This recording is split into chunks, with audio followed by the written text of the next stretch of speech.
I've been following our next guest for quite a few years now, and it's an honor to finally have the chance to sit down with her today. Our next guest is an award-winning actor, activist, and trauma integration clinician based in Toronto. With Canadian and Salvadorian Nahua roots, she combines her passion for the arts and social justice to advocate for clean drinking water, mental health awareness, and environmental justice. With over a decade in social services, she consults for corporate and entertainment industries, offering trauma-informed coaching and on-set well-being support. She's also hands-on in activism, delivering clean water filtration systems and leading workshops in remote communities. Her work has earned national recognition, including the 2023 Waterfront Award for Community Activism and the 2021 Ontario Premier's Award. Recent projects include collaborations with Ronald McDonald House and as the on-set therapist for the award-winning series Little Bird. Hello, Nadia George. Welcome to halfbetty. Hi, thank you for having me. I'm so excited to be here today and to be with everyone. I'm so excited just to dig in, I think. That's good, because we're going to dig in, and we're so happy that you're here. We're so excited to be on this call, as we've all said. For me, what I find particularly exciting is I feel lucky in some ways that I didn't really know of the work you were doing, so much so that everything that I'm learning, I'm just like, oh my gosh, that's amazing. And I want to know more about that. So I'm thrilled to be able to sit back and hear your stories and hear what midlife and the catalysts of midlife and the transformation of midlife looks like for you. And Krista and I have created a little bit of this lovely formula that we're starting to really feel helps people launch into these conversations. We like to start with people sharing people's stories. And so stories are made up of words. And this exercise is around identifying words. So we would really love for our guests to start by sharing 5 words that they feel really captures who they are. Maybe it's their spirit, maybe it's where they're at now, but just 5 words.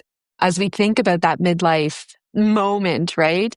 In regards to how are these words different or the same as when I was younger? And I was thinking about that as you're saying it. And I would definitely say adventurous would be the first one.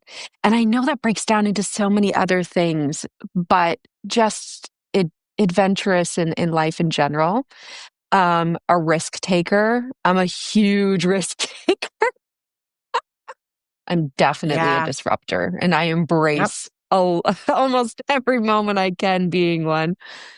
An empath, I think, just generally with how I grew up and my own lived experiences and the work that I do, being empathetic has really helped me in regards to myself, but also how I interact with the world.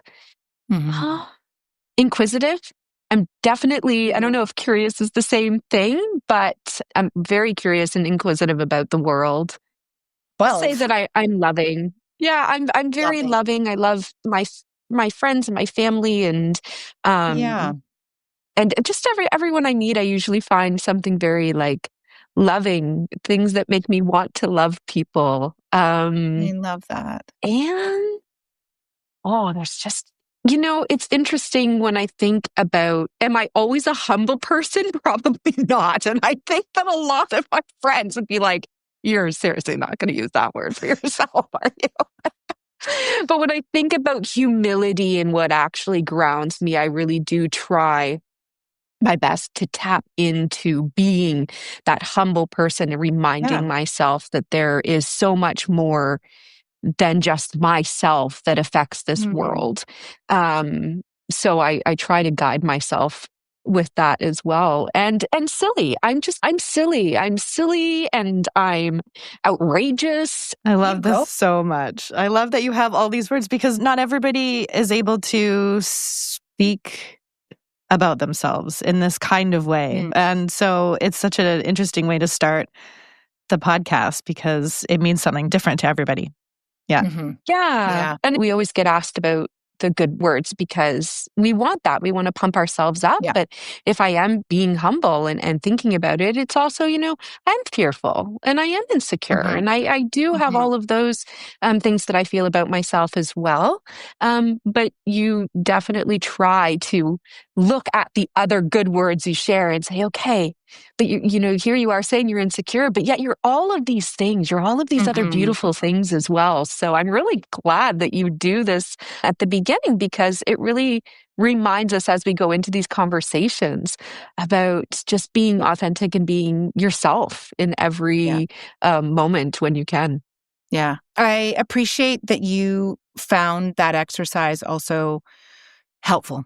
We as humans find engaging in conversations when you know that you're going to get into different topics that perhaps feel like they're full of a lot. There's memory, there's feeling, there's a lot in what we talk about. And so when we start with that playfulness and we channel what so many of us push aside, which is that childlike wonder that exists in all of us. But as we get older, we learn by society's measure that we need to push that to the side. And so for me, one of the things that I've always reflected on is something that a mentor years ago shared with me, which is he really believes in approaching every day and every moment with childlike wonder and childlike curiosity. Mhm.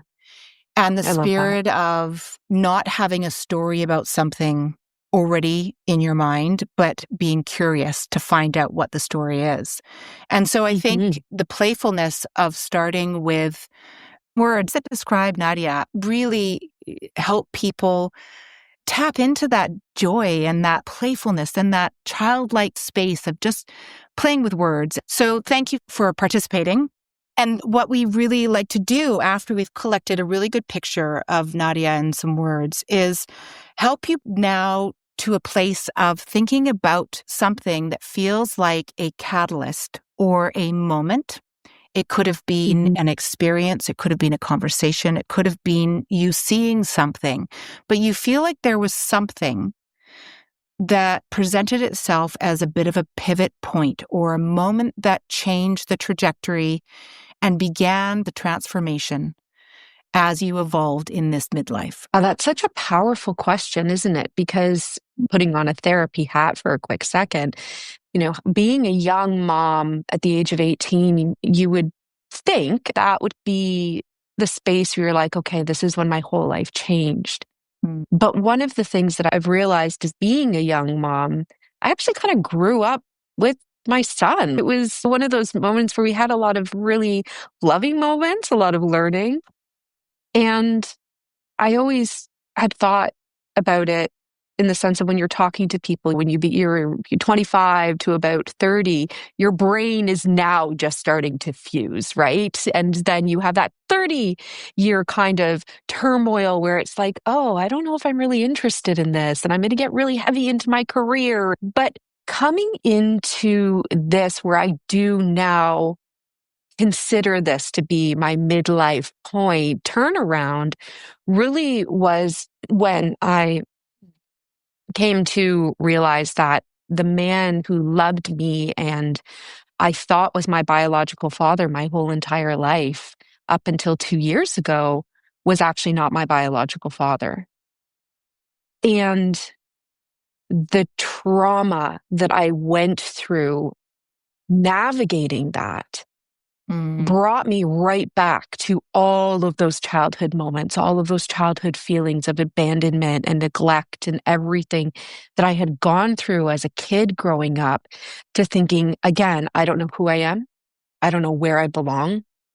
I don't know who my community is. And I essentially really didn't at that point because I grew up believing and being told that I was of a genetic background of First Nations to Canada, and thinking these cultural things about myself, all of these teachings that guided my life, the people I connected with.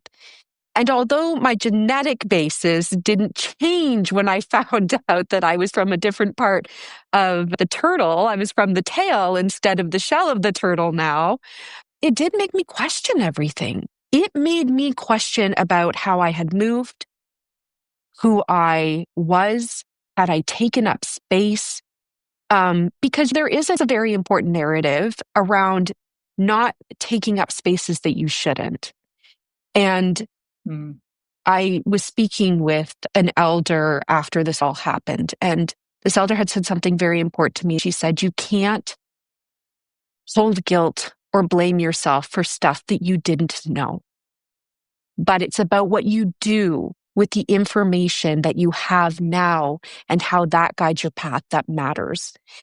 And although I recognize that when people are saying they belong to one community and actually know that they don't, there is a real harm that happens there. And we have to be very careful with that and in doing that work. And that's where my turning point kind of happened was, okay, hold on a second. I have to back up. I have to take the time to really do the work and to really understand and navigate. And then doing a DNA test way back in 2016, and they weren't as great as they are now in regards to being able to hone in on stuff. But it, at that point, had validated what I had always thought I knew about myself. And then going back to saying, okay, now it's time to do that work in the right way, in the good way. And going back and doing a different DNA test to finding a half-sister.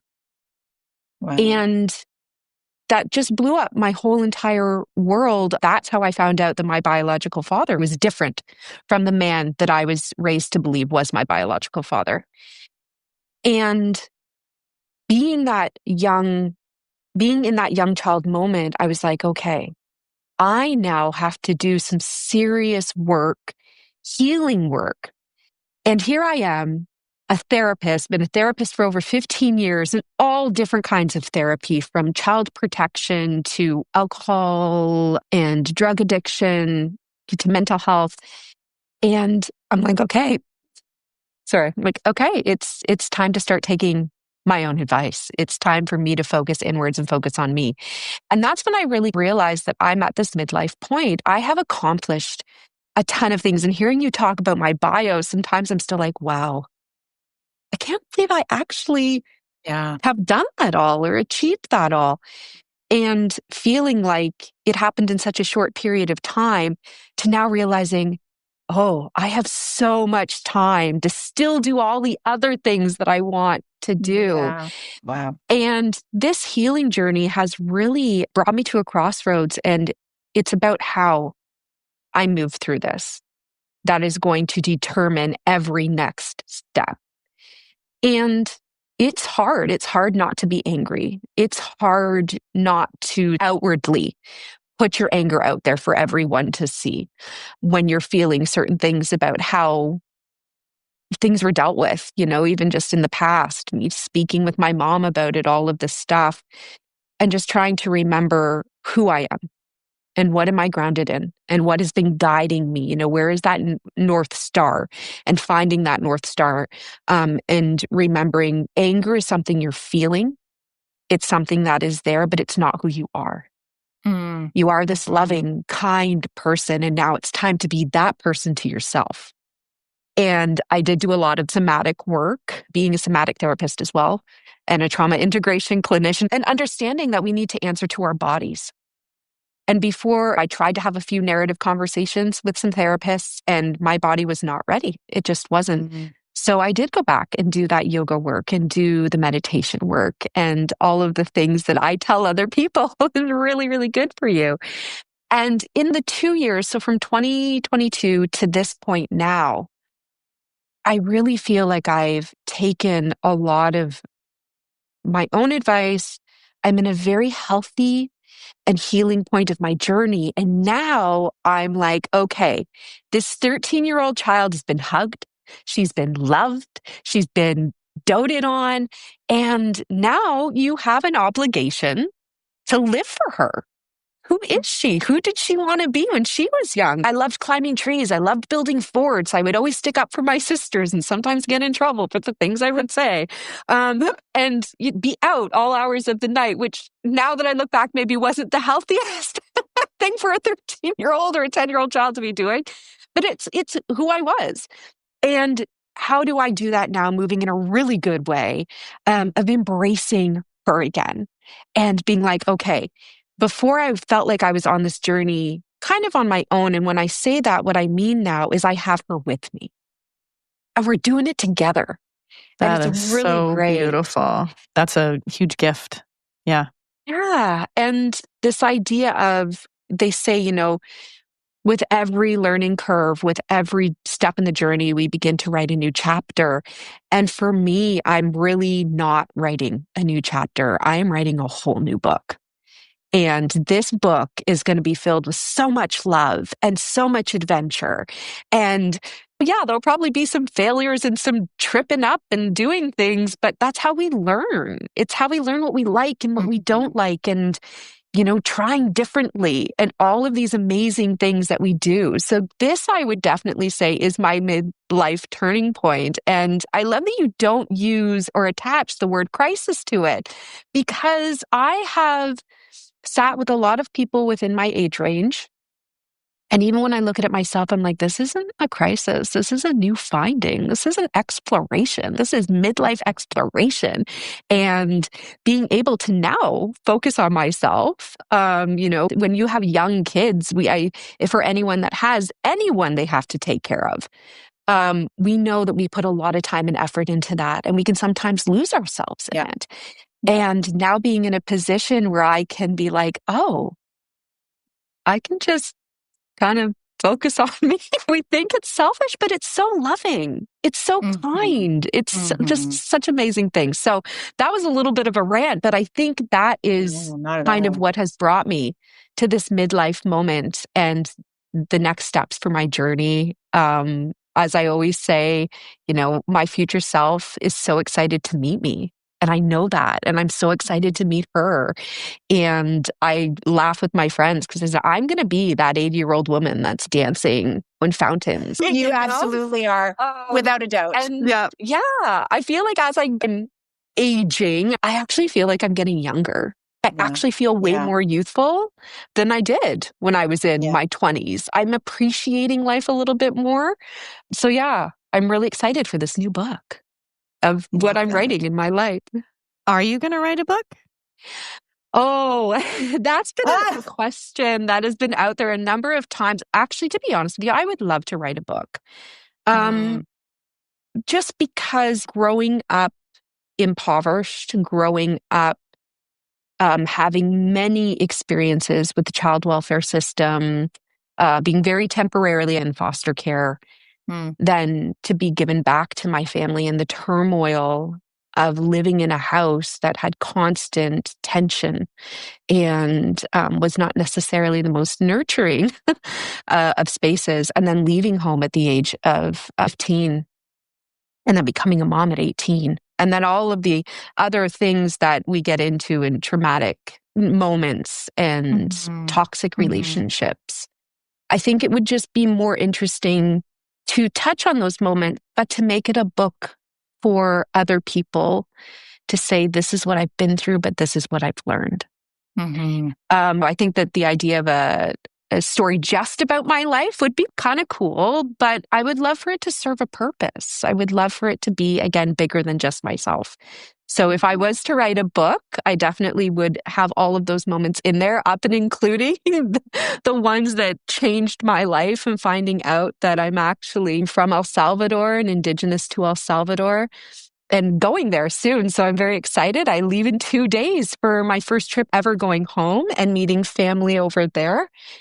But I would definitely want that book to be something where people could feel like, okay, this is something I can adapt into my life, or something I'm already doing, and this just validates that this could work.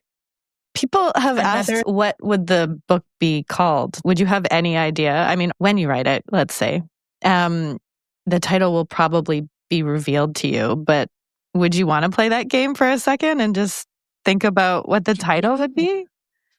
Ooh, I think it's interesting because I look at it from a perspective of being a public figure and having a lot of my life open on social media and sharing my stories in various ways.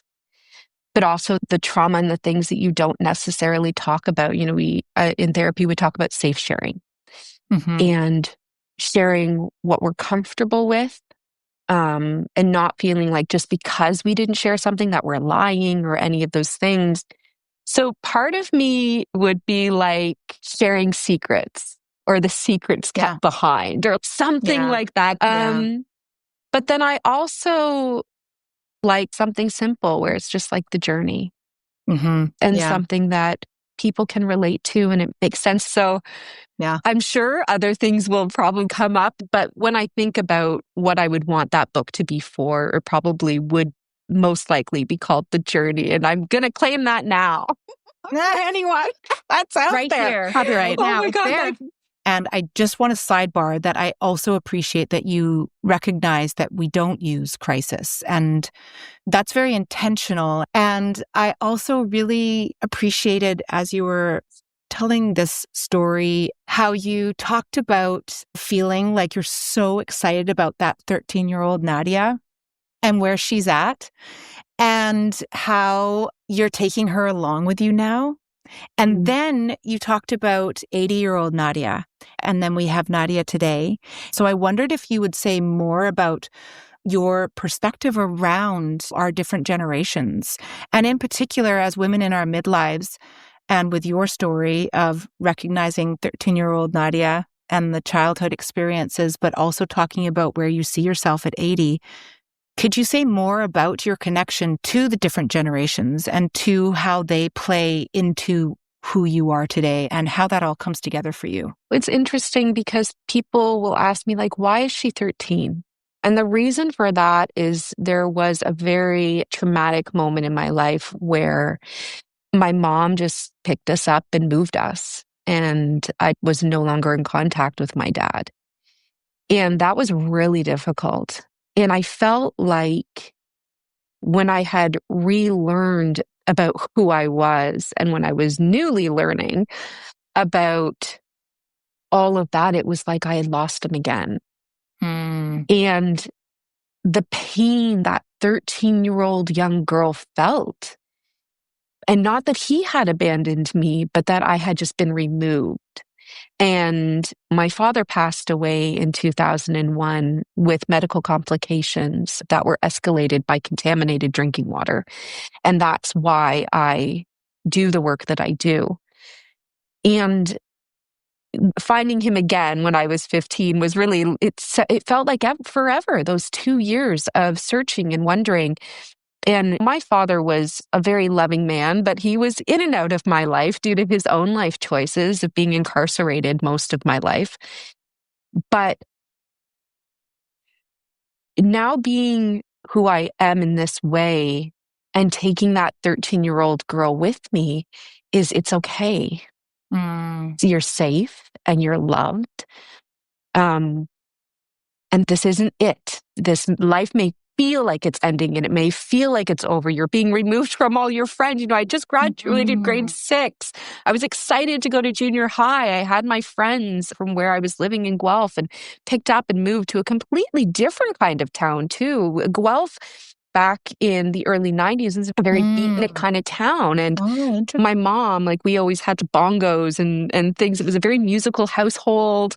We would go to the Bookshelf Cafe and have cucumber and cream cheese sandwiches with alfalfa sprouts. And now today, that's super bougie. Back then, when you didn't know honey, that's what you ate. Yeah. I still love those sandwiches. And what were you playing? I picked up a guitar once or twice. My son plays 20 different instruments, but I don't. Wow. I was a singer in choir and in community theater.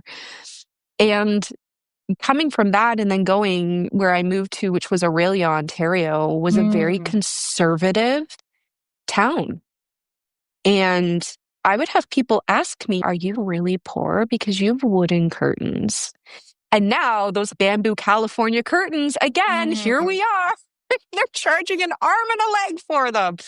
But yeah, bringing her with me is almost like healing that part. And when we think about somatic therapy, it's about, especially with trauma integration, what did you need to have happen in that moment? Mm. Not, we do go through what happened, but what did you need to have happen in that moment? Mm. Did you need to feel safe? Did you need someone to say something? Did you need somebody to be removed from that? And that's what I'm doing for her. And for myself is what did I need in that moment? This is what I needed. I needed community. I needed to be seen. I needed to be heard. I needed to be loved. I needed to have someone to hold space for me. And now through this journey of now knowing my sister and my family and my cousins and all those kinds of things, I feel like I'm getting now what I needed to have happen in that moment. So for that younger piece of me, that's kind of where I'm at, and why that is such an important piece. And the 80-year-old piece to me is just like, she's now lived this lovely, amazing life, and she's gone around the world because that is my plan, is to travel more, and see things, meet people, and engage in different traditions and cultures and see what the world has to offer. And I think by that 80-year-old time,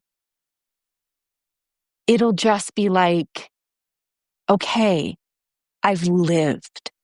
And that's why I think she's just going to not give, as they say, a few F's about what other people are thinking. We spend so much time worrying about what other people are thinking. Yeah. And she's just going to be like, no, I'm good. And I've lived it, and I'm just going to keep living it until I can't live it anymore. And so that's where she's at. And it's almost like, not that it gives me hope, it gives me something to look forward to. And whenever I do have those moments of, I'm not sure about this, or I'm sad about something, or I'm feeling insecure about something, I can look to my 13-year-old self and say, okay, we got this, girl. And I can look to that 80-year-old self and be like, oh yeah, we got this. We're good, right? So it's just this lovely little points of balance and grounding for me, that are feeding in to who I am now and who I want to be in the future. Hey friends, have you heard about Loba? If you take vitamins or supplements, you need to. Loba is this new, beautifully designed smart pill organizer that looks gorgeous in your space and is made to fit your life. It connects to Wi-Fi via the Loba app, where you set daily reminders for when it's time to take your pills. Loba then lights up in the color you've chosen for it to glow. It's designed to tap into the power of visual cues and ease mental load while contributing to better health and wellness. Plus, it's female-founded. Okay, now for the good part. They are offering halfbetty subscribers 10% off. Select your Loba pill and supplement organizer at shoploba.com using our exclusive discount code halfbetty, one word in all caps, at checkout. Again, that's code halfbetty for 10% off at shoploba.com. And be sure to give them a follow on Instagram at shop.loba. That image of you and your 13-year-old self and your 80-year-old self in a little group hug. And I can say that when I think about 13-year-old Nadia, as you're describing her, just smiling and exuberant and excited about everything because she feels so grounded. And 80-year-old Nadia, I can also picture recognizing how we don't often think about our 13-year-old selves. So I really appreciate you sharing, but also how you have worked so hard on yourself now to be able to find joy in that 13-year-old self. And you're ready to adventure and ready to go and see the world. That's very powerful. And that's very much about the work that you're doing. But so often I imagine people who are deeply into working in therapy often leave themselves out of the work because there's so much in the work for others. And so for you to be able to identify that you needed to take my own advice, I think that's what you said earlier. And I was like, oh my gosh, that's amazing, because we don't give ourselves that. And I imagine that we will find in the women that we're talking to in midlife, that's often what ends up landing, is that by midlife, so many women realize that they have not given themselves almost anything because they have been in service of everybody else. They have been in service of their children, of their partners, of their families, of their parents, their jobs, their teams, their work, all of those wonderful things that you would never want to not have, but they have taken up every ounce of you and you don't leave anything for yourself. And I perhaps hear that midlife and the catalysts that start to happen for people reveal or shine a light on, whoa, like you haven't done anything for you. It's time. Yeah. And I think that's such an important piece because, and I don't know for anyone else, but even when I was a young mom, you get criticisms around you're too young to have a child. Mm-hmm. And then you look at history and it's like, well, technically they're saying this is biologically when you're supposed to have a child. Right. And it's just, there's all differing opinions around it. And was it difficult? It was really difficult being a young mom and the things that I went through with his father. But at the same time, I think it's important that we do recognize that when we are caretakers, when we don't have anything to give ourselves, we're not giving the best quality to other people. And that's really also another turning point for me was when I realized I need to take a step back from my therapy career. I'm going through a lot right now, and it's greatly affecting me, which is going to greatly affect my work, which is going to greatly affect my clients. And that was really difficult because much like even within acting, I'm a professional. So I'm supposed to be able to detach from these things. I'm supposed to be able to desensitize myself. I'm supposed to be able to compartmentalize and put things in boxes and close those boxes and walk away. And so that was really difficult for me. As I say, I'm also a fearful person. I didn't know what was going to happen. I was going to stop being a therapist. And that's something I've always been. But I knew that I couldn't give my clients the quality of service that they deserved and they needed because I couldn't be present and I wasn't being present. And we do the same thing, whether we're moms or we're caring for our parents or someone else. We forget sometimes to show ourselves that kindness and that love, and to just sometimes ask others, I just need you to hold space for me today. I don't have the capacity today. I would love to help you in the future, but today I cannot. And that we can't control, and I know this is said over and over, we can't control how other people are going to react to that. But in that moment, we need to do that for ourselves. And I say this to younger moms as well, that, and anyone who's, any person who is taking care of someone in a parental role, that's not who you are totally. You're like, and that's why I love you talking about the words, because we are so many other things. Being a caregiver is one of them. Being a mom or a dad is one of the things that you do and you are, but it's not everything. And I'll have some moms be like, oh, I wish I could just go out and have lunch at a lounge with do it. Do it. If you actually can. I mean, like, I understand people, you don't have the finances or actually don't have someone to watch the kids or whatever. But if you are able to find the support systems that hopefully can be in place for you to do that, don't feel bad about that. Because I also think about, what was I telling my son? I was saying things like, work smarter, not harder. Do the things you love. It's okay if you don't get married until you're 40. Like, as long as you're out and enjoying life, I would say go to France and play the accordion and eat apples in an orchard. Or I don't know what it is you're going to do with your life, but love it. And experience it, because now's the time. And as we talk about midlife, I'm like, oh, no. You can do it anytime. Life is long. Just gotta make it happen. Yeah. So I agree. I think these ideas of who we sometimes feel like we have to be because there's so many societal expectations. Mm-hmm. And being a rebel, being a disruptor is part of breaking through those and saying, Yeah. actually just doesn't make me happier. So I just don't feel like this is going to be a part of my life. And what do I need to do to transition out of this? And am I actually the person I want to be? That's a big question. It's a hard one for people. It was a hard one for me. And I'm still figuring it out, but I'm enjoying figuring it out now. I don't feel as lost as I did before. I hear you talk, and I feel your spirit about so much of it is like that forward momentum, taking what you know and moving forward. And you had said that earlier. I had a therapist when I was going to therapy for raising twins, because that's something. It's a lot.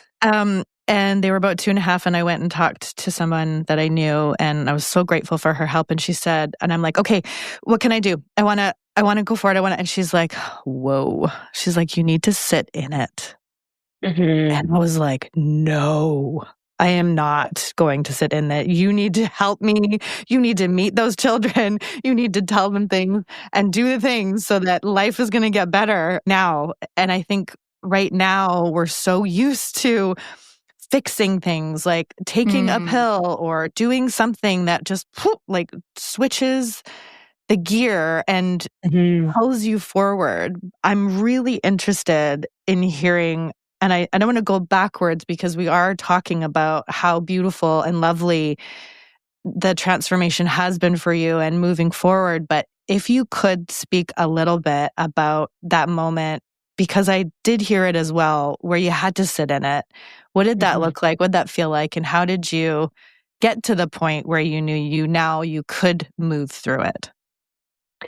Yeah, these discussions are really, I do agree, they're really important, because that is the bigger piece, and something I was finding that I was struggling to actually find when I was doing research in my healing. And great, okay, so everybody has all of these motivational things they want to say, but how do I even get to the point where I can believe that?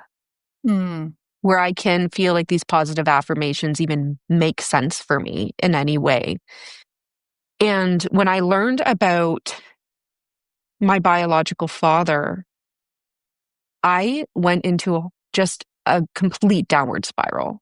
And I'll be completely transparent about that, because that's the most important piece, is for us to be able to recognize that we all go through these moments. And even now, it still makes me tear up a little bit, because I can see myself lying in bed every day, feeling like I didn't want to get up, not motivated to do anything, wondering if I was being a burden to my partner because I didn't want to go anywhere. And I would get up at 11 o'clock in the morning, and I was on mental health leave.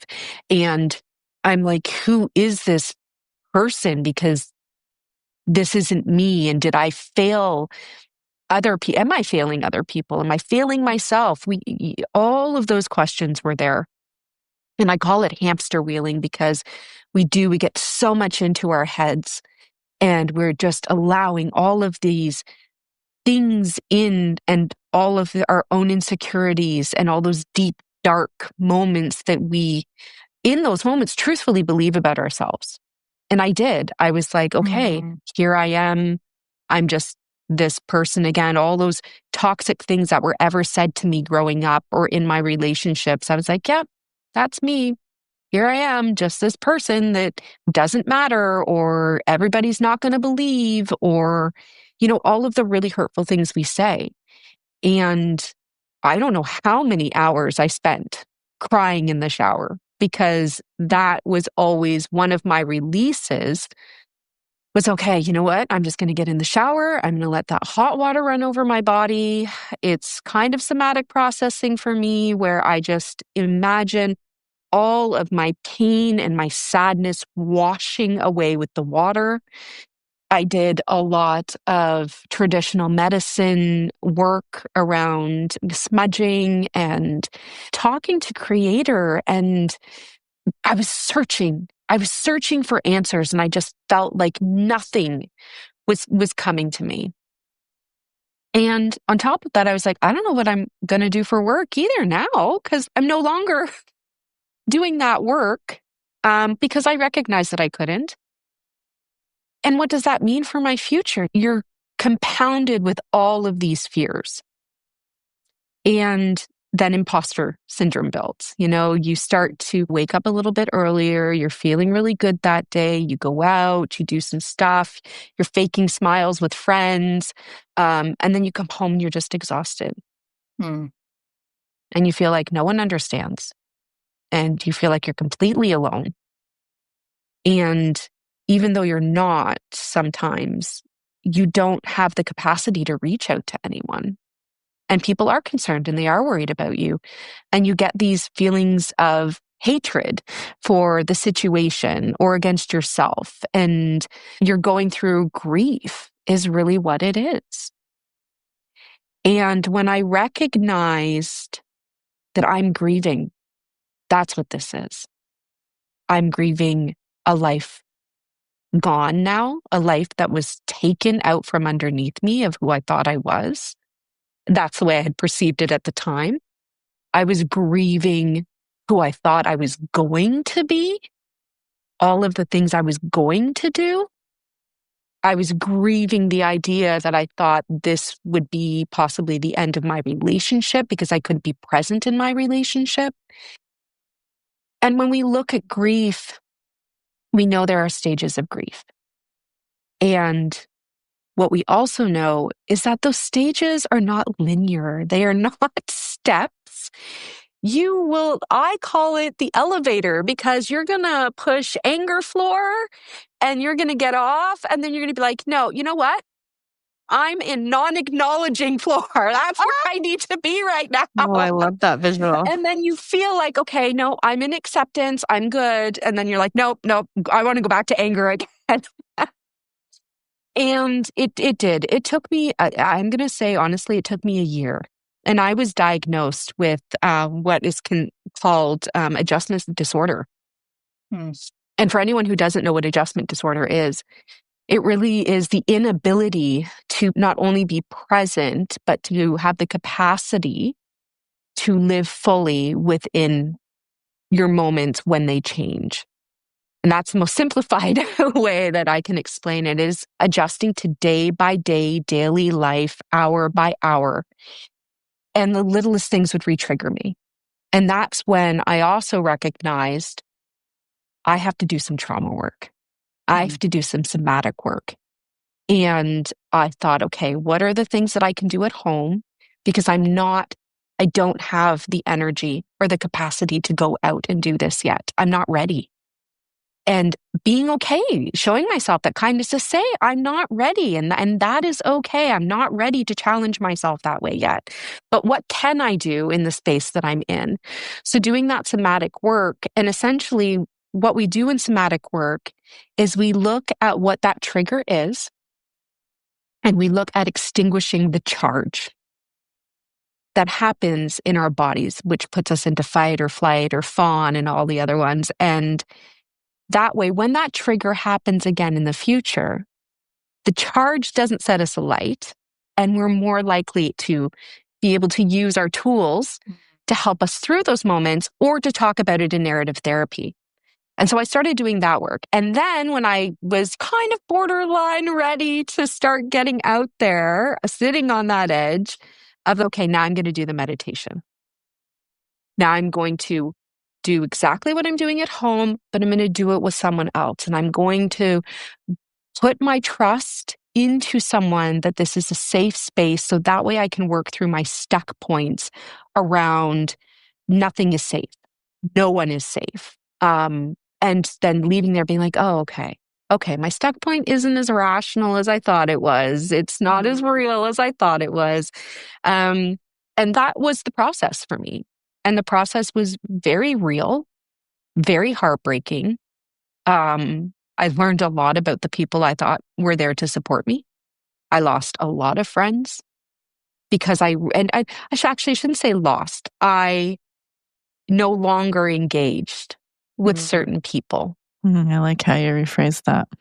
Because I recognized that in my life, I want to be around people who support not just my ups and not just motivate me, but hold space for me when I don't have the capacity to hold space for myself. Yeah. And that was a really big thing. And I'm very, very lucky that my partner, he's amazing. We've been together for 12 years. He struggled too, because it was one of those things that it was the both of us. And he came to some therapy sessions with me to help understand what I was going through, which was really lovely. But it was scary. It was a really scary time. I never saw myself being here at this point. And so for anyone who is listening to this, it isn't the end. And it's okay to not be resilient in that moment, to not be that strong, to not have all of those things, because you just have to sometimes let the universe do what the universe is going to do. And when you say sit in it, to just sit in it. And it's going to hurt. And crying is so therapeutic. Please cry. I encourage so many people to cry, because we'll stop ourselves, or we'll try to breathe and push it back down. Let it out. Let it out until you're so exhausted that you can't do anything else. And then when you talked about those laughing moments, if you can, think of something funny, not necessarily something that was a good moment in life or made you happy, because for some people, those really are not things that they feel they have.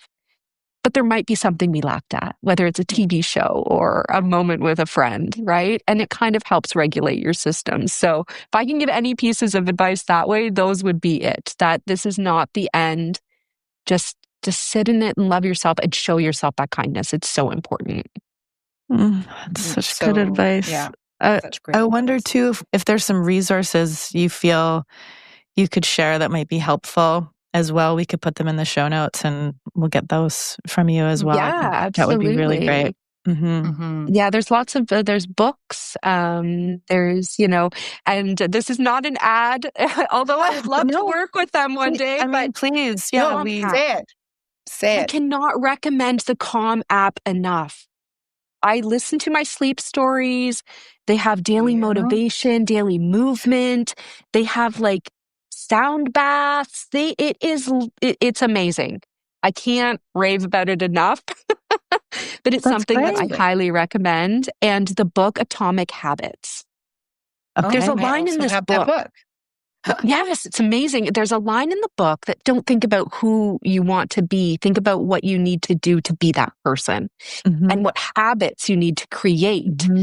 Because it really helps you break things down into little small steps. And as we call those SMART goals, right? Small, measurable, achievable, relatable, tangible, realistic and tangible. Those, for right now, for people listening, those are the two things I would say, if you can get access to them, to do that. Oh, that's great. Hey friends, Krista here. Andrea and I are thrilled to offer an exclusive discount to our halfbetty subscribers. We've fallen in love with our Chelsea boots from Vos & Co. They're soft, breathable, and handcrafted with 100% vegan, eco-friendly materials. As stylish as they are planet-friendly, this Canadian-founded brand proves you don't have to sacrifice style for sustainability. Featured in Vogue, Cosmo, Glamour, and Forbes, Vos & Co. is offering our halfbetty subscribers 50% off. You're welcome. Find the link in our show notes. All of this is just so full of such incredible personal experience, people being able to share their real experiences, the experiences that they've sat in, and then what that felt like. Because it's the relatability of hearing somebody say, I felt lost, I felt devalued or not seen. And then people everywhere at some point or another often have felt that exact same way. And all of a sudden, they're not alone. All of a sudden, you're not by yourself. And so, gosh, there's so much in this share. And one of the things that I was thinking about is that in 2 days' time, you are leaving for this incredible adventure. And that's one of your words. I think it was actually your first word, adventurous. Yeah, so it's my fault sometimes. So I'm gone for 2 weeks. 2 weeks. I would love to stay for a month, but I think at that point, I probably wouldn't be in a relationship when I got home. So Fair. That's really because I just spent 2 weeks in Chicago with my newfound half sister. So yeah, Oh my God. I gotta Super take a break. more. So tell us a little bit about what you are planning and what you're thinking will happen. And then we're going to have you back for part 2 after you get back. And we want to hear more about your half sister in Chicago. Yeah. Yes. And about your time in El Salvador. Can you just give us a little tease and then we'll... Yeah, it's very exciting. I mean, if for anyone that might be listening that is aware of my work, and for those that aren't, I do a lot of ambassador work and volunteering with a number of organizations. And a few of those organizations are really focused around young adults, education, mental health, housing, a lot of those kinds of things. And so this specific organization that I connected with, which is called Fotocan, they are based out of Guelph, which is my hometown, which was kind of interesting. Wow. Supports so their 4 pillars are education, housing, healthcare, and community well-being. And they support individuals in Latin America and the Caribbean. And through a dear friend of mine who was a board member was like, hey, I need you to meet another board member. I really think that this is just going to be such a good fit. And so we started doing some work for them in fundraising. And then they said, we just found out that the General Assembly for the whole international organization, because they're the Canadian kind of foundation here, is happening in El Salvador. And I said, you've got to be kidding me. And in my mind, I'm like, wait, what are they saying? What is happening? Wow. And knowing my story, they were like, we would love to have you go as a guest and be able to join these meetings, to get tours of the homes where the youth are living. You know, having lived experience in the child welfare system here and working with an organization called the Child Welfare Political Action Committee, that we do a lot of lobbying for policy change within the welfare system. And actually, one of the things I do want to share, which is super exciting, is that we were instrumental in being a part of the Supporting Future Children's Act of 2024 for Part X.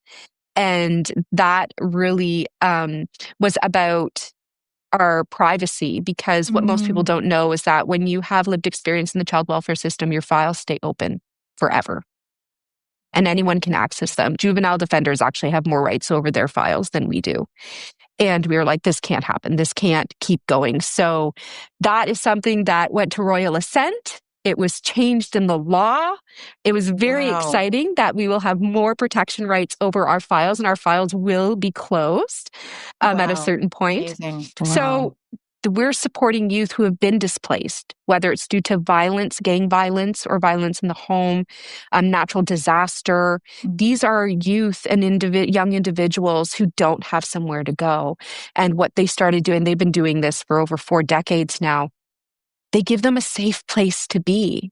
Now, El Salvador is apparently beautiful. My tia, she is over there. All of my cousins that are over there, they're like, it's so beautiful now. It's so beautiful, because people are like, wait, you're going to El Salvador? Wasn't that like one of the most dangerous countries in Central America?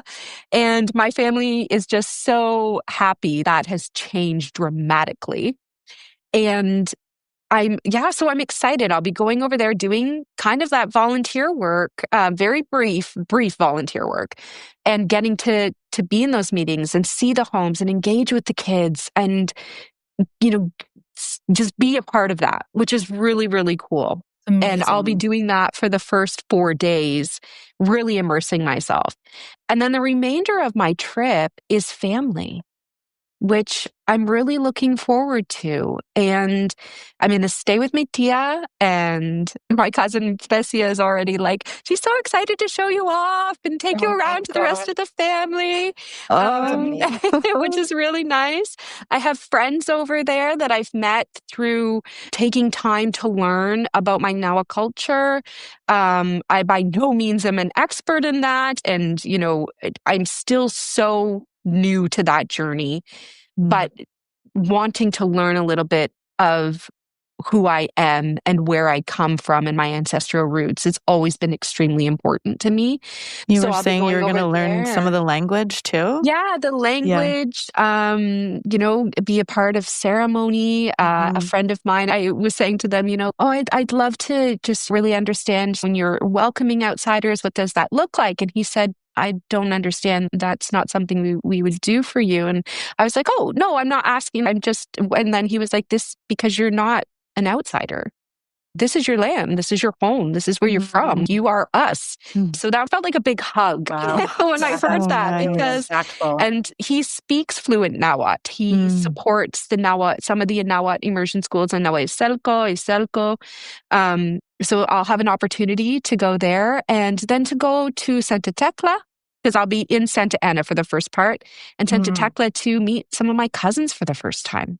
Oh my gosh. And to see where my great-grandmother, Francisca, raised all of my cousins and things like that, and my dad, and just all the different areas. So there's going to be a lot of adventure. I highly recommend if people are interested, they can tune in to part 2, because I'll be following your journey. By the time this episode is posted, you will have gone and come back. But I'm wondering, are you going to write a blog? Do you plan on doing any of that or sharing your journey at all? Or we just see how it feels when you're there and kind of go from there?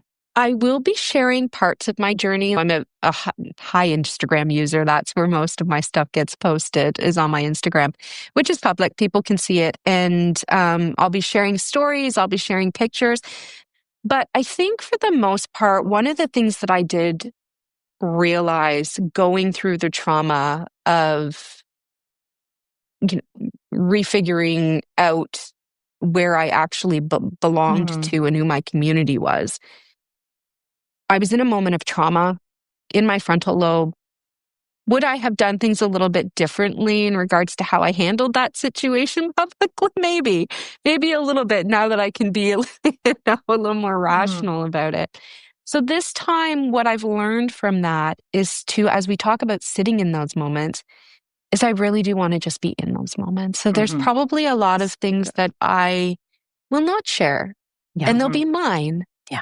And maybe in the future, as we talk about the book, or, as an actor, maybe there'll be a documentary. I don't know. But for some of it, I think I'm just going to keep it for me and let it just be mine and with my family. And, I'm a public figure, but they're not. And that's the other thing that I've really had to learn. I think the biggest to honor. Yeah, the biggest piece will just be this, it's almost like this is the second chapter of my new book. The first chapter was the findings, and now it's going home. So eventually I want to be able to say, I did the work, and now it's time to share the story. And that's really what I want it to be about. And to let other people know that, through turmoil, we can still find brightness and we can still find that light. But it takes time, and it's okay to keep things for yourself. As I say, safe sharing. So I'm very excited to come back, because I would love to have some juicy little tidbits, and I'm sure there will be. I'm sure there's going to be so many adventures.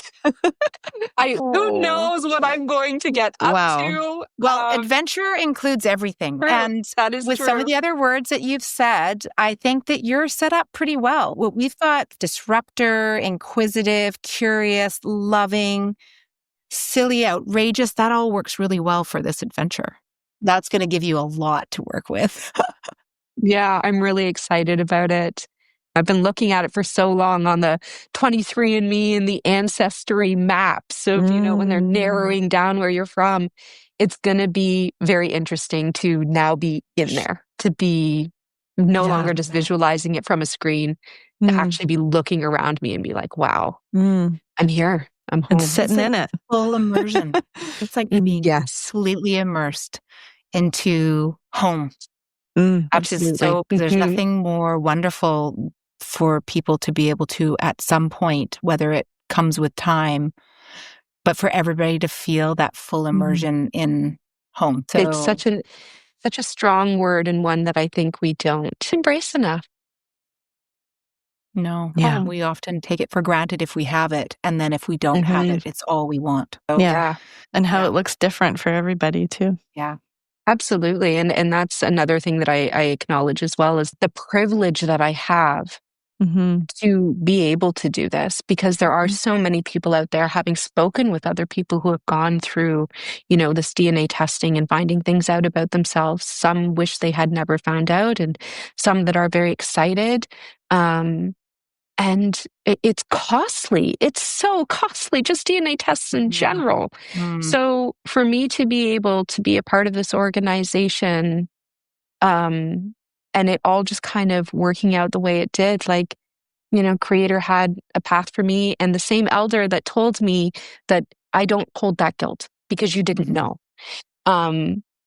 has always said, we know this in the teachings, in what I was raised with, is that Creator knows your plan. And you knew your plan, that we forget on the way, the journey of coming here. And now Creator's just calling me home. It's time to go home. And I've had many discussions with various people from healing communities, and they're like, it's undeniable. You have to do this, and see what that journey brings me. Oh, I love that. Thanks for sharing all that today. We have one question, and I think it ties in perfectly because of what you were speaking about before, the 13-year-old, the 80-year-old, where you are now. We like to ask if you could picture yourself as you were 80 and looking back to right now, what would that 80-year-old say to you? Ooh, that is a great question. I had to think about that for a second. I would hope that she would say, "Good job." But I have a feeling that she'd probably be like, "You have no idea." Oh, I guarantee you that's what she'd be saying. She's a little sassy. Oh, yeah. Oh, yeah. For you. Is that what's behind that? Yeah, I think, yeah, because when I even think about me looking back at that 13-year-old me, I wouldn't say it in the same context, but it is trust the process. Yeah. You got to trust the process. And then, I think that 80-year-old self would be like, "Oh, you think it's good now? You just wait. You have no idea the trouble we're going to get into." Oh, I love this sassy 80-year-old Nadia. I love it. Gosh, so sassy. Amazing. Oh, Nadia, thank you so much for today. I'm really looking forward to part 2. I know I'm going to sit in the moment and just be thankful for what we had today, but I am looking forward to part 2. When you come back, where can everyone find you? Where is the best place to have a look and learn more about you? Yeah, the best place, honestly, if you're an Instagram user, that's where I post 90% of my content. You can find me at Nadia George Official. And if you are a Facebook user, it's the same handle, Nadia George Official. Those are the 2 places I mainly post, but Facebook I find is more for events and advocacy work and things like that. And then, of course, always check back on my website. I don't update it as often as I'd like to get a chance to, but it is a great place if you are kind of just looking to figure out who I am, what I do, what's important to me. Even for contact, if anybody is looking to gather more information or just wants to reach out, you can always contact me through my website or send me a DM on Instagram. And I'd like to think I'm pretty good with responding. I'm not always, so please, if I don't respond right away, I apologize. But I think community is really important. And I can't believe I'm saying this, but I really look at the whole Taylor Swift. It's about the way she engages with her fans and her fan base. And when I think about my own authenticity, I always want to be in a position where if people meet me, they're like, okay, we're getting what we thought we were going to get, because it's really important. Yeah. People are, whether they're looking up to me or they're inquisitive about me or I inspire them. I don't ever want people to feel like, oh, wow, okay. Being a mentor, I take it very seriously. Being a role model, I take that very seriously. So please do reach out. I love building community. I really love talking with the people who follow me and getting to see their lives. I can't follow everyone. That's a lot.